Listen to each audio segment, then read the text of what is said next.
Hello there everyone, how you doing today?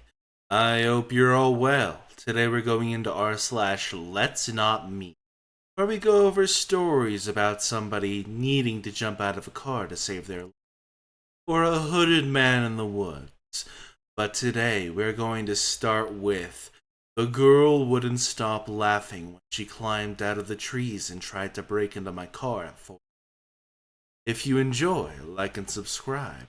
Let's get started. Almost a year ago, I was an opener at a resort, clocking in before 5 a.m. each day. The resort is located inside an affluent neighborhood. In a very wealthy town/suburb, employees had to park in one of two parking lots at either ends of the property. And the lot I chose was adjacent to a long and windy road outside the resort which leads the rest of the neighborhood. The road and resort were separated by a short range of bush and trees that no one ever walked through. I'd arrived one morning, per usual, and put the car into park with my headlights still on. The lights in the lot weren't ever on in the morning since no one else really showed up before 6 a.m. when the sun was out, so it was usually always dark at the start of my walk. Save for security, I was one of the first employees to arrive on the property each morning, and was usually completely alone in this particular parking lot at this time. This morning didn't seem any different. I had my hand literally at my key, my brain in the process to turn off my car, when I noticed a young girl, maybe 14 or 15 years old, come scampering. Her body language was the exact definition, one with quite quick, light steps, especially through fear or excitement, through the span of trees that separates the resort from the outside road. She was directly in front of my car, and my headlights illuminated a clear view of her in the pitch black. She looked like she was in high school, had long blonde hair, and was wearing a jacket with pajamas made like she'd just walked out of a house. One thing about her that bothered me was that she wouldn't stop laughing and smiling. I couldn't hear her laughing from outside the car, but she was visibly giggling at something I wasn't aware of or could see, and it was so unnatural. She occasionally glanced behind her as if someone else was waiting away from the headlights. She then waved at me like it were a normal gesture at this time, and then immediately ran to the passenger side door. This all happened in a matter of seconds, and I wasn't really sure what was even happening besides my anxiety spiking. I know I simultaneously yanked the auxiliary from my phone to shut whatever song had been playing off, while grabbing for the lock button. I remember feeling panic for never remembering if it's up or down to lock when the girl began pulling violently and incessantly on the door handle on the passenger side. I realized because I didn't turn my car off, it had stayed locked. She began pounding on my window, and I was screaming at the top of my lungs for her to leave before pressing on my horn. I could see her laughing outside like this was some sort of game, as if I was a silly friend not letting her in as a joke. After a few seconds, she stopped the pounding and tried to open my car door. Her face fell flat like I'd disappointed her, and she started to walk away from my car back the way she came. She waved at me again before squeezing through the trees out of the view of my headlights. The whole encounter confused me almost as much as it scared me. Most people I told the story to just chalked it up to her being on drugs, but that narrative hasn't felt right to me despite her behavior. Maybe she was just being extremely out of touch teenagers whose parents need a firmer grip on her. My first thought was possibly human trafficking, but I'm not sure if that would fit this scenario as I'm not the most well versed with the subject. I told someone when I made it to LP, but they didn't seem to care much. I didn't call the police and I regret that. I will never get it out of my brain though, how off feeling it was watching a stranger, seemingly alone, pop out from the trees in darkness laughing and then trying to violently enter your car in an empty parking lot. I do think the possibility of someone else being present the whole time is a lot more scary, and I wonder who else was there, and where exactly. Hooded Man in the Woods.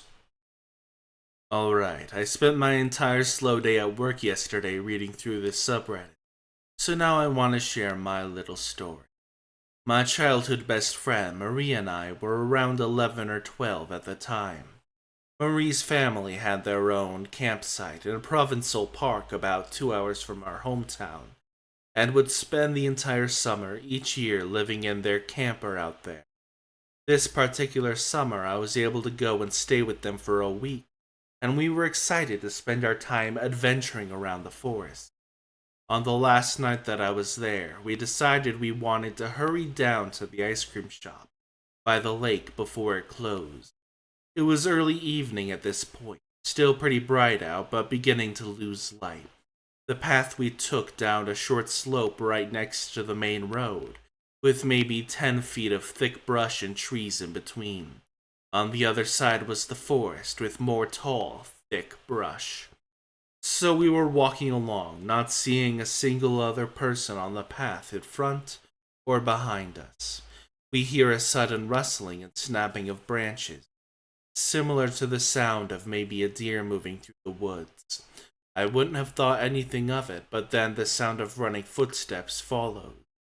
Marie glances back and suddenly grabs my arm, urging me under her breath not to look back.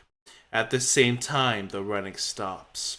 I don't know why I didn't ignore her and get a look myself. I guess I could sense the very real fear in her voice and chose to listen. We both start to panic, getting that feeling like when you're running up the stairs after turning the basement light off. We pick up speed as much as we can without breaking into a sprint, knowing the ice cream shop is only about a minute's walk away at this point. The path soon breaks and we are in the parking lot. Suddenly, Mary steers me hard to the left, heading towards the lake and the boat rental instead of continuing straight to the ice cream shop, and I go along with it silently, understanding ice cream is no longer an interest right now. Marie is clearly panicking at this point. We are both looking around, but it seems whatever scared her is nowhere in sight at this point. Marie walks up to the boat rental and gets us a kayak, and we climb in and begin to paddle out into the middle of the lake. As we paddle, she tells me there was a man behind us, and that the man had stopped running at us very abruptly after making eye contact. He had been wearing a long black coat with the hood up, despite it being the middle of July, had a terrible smirk on his face, and she swore that as he stopped running, she saw him put something shiny away in his coat. He appeared to have just emerged out of the bushes, and after we walked past, given the sounds we heard right before he came running onto us on the path.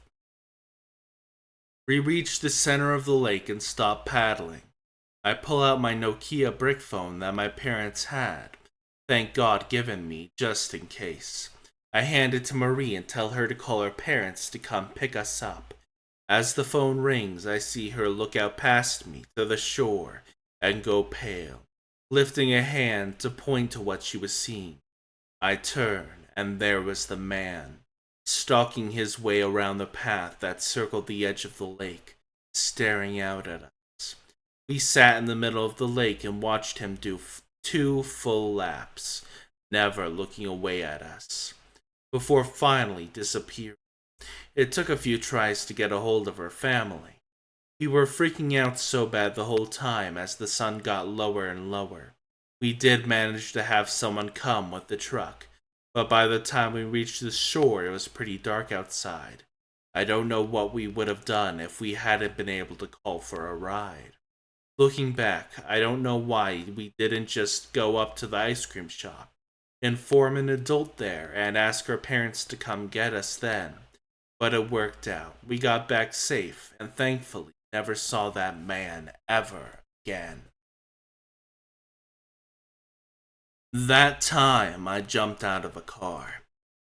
When I was 12, maybe a little older, I was waiting for my ride after school one day when this big white family van pulls up in front of me and asks if I'm waiting for my ride. My family had a van just like this one, so it wasn't suspicious or anything. But I was dumb and didn't register that, yeah, I am. And he was asking an obvious question because here I am, sitting outside the school by myself. But I answered anyways, and then he asked my name. I hesitated, but he explained that he was looking for someone, so I gave it. I told him my name was Thea. He said, "Oh, so it's you. Your mom asked me to come pick you up from school." He then introduces himself as Sam, my mom's nephew, and I had never really met my mom's family, so I was none the wiser. Eager to get home and out of the cold, I didn't really question him much, even though I was skeptical. I just jumped in the car, and thinking back on it, now I realize how dumb I was and how lucky I was to get away. I got in, and we started driving towards the opposite direction of my house. At first, I thought it was no big deal because there was a route this way to my place, but it was just farther. As soon as we were passing the route to and out of nowhere, I realized we were on the motorway. Now all traces of tiredness had left me, and I was on the edge of tears. I asked him if he could please take me home, and that if my mom sent him, then he should know I'm not really allowed to go out after school. But he just kept ignoring me. At this point, I was officially bawling my eyes out, and cars were passing us on the motorway or standing next to us in traffic were starting to stare. At one point, I was crying so much he slammed his hands on the steering wheel and started mumbling how this would be easier for both of us if I would just shut up. But now I wasn't thinking straight, and I knew that anything would be better than making it to wherever he was taking me. So next time the car slowed down, I unlocked the door and jumped out. In all honesty, I wasn't thinking at all, because if I thought about it, I would have chickened out, and for once, thank God, I didn't. I hit the ground and landed on my left leg. The pain was so bad, but I didn't care because in my head, anything else was better than being in that car. The dude didn't bat an eye. I feel like in the chaos, I saw him try to grab me, but once I was outside, he just sped away, and the driver that almost hit me stopped just in time and got out and ran towards me. The police were called and my parents as well, but to this day I am not allowed to wait outside anywhere, and even before I'm done with whatever I'm doing, my parents will be outside waiting. So, to Sam, the stranger, let's not meet. That's the end of today's video. I hope you all enjoyed the stories I had for you. If you did, remember to interact with the video. Do a like, subscribe, hit that notification bell, share the video with other people, you know, that kind of thing. And I will see you all next time. Have a nice day. Or else.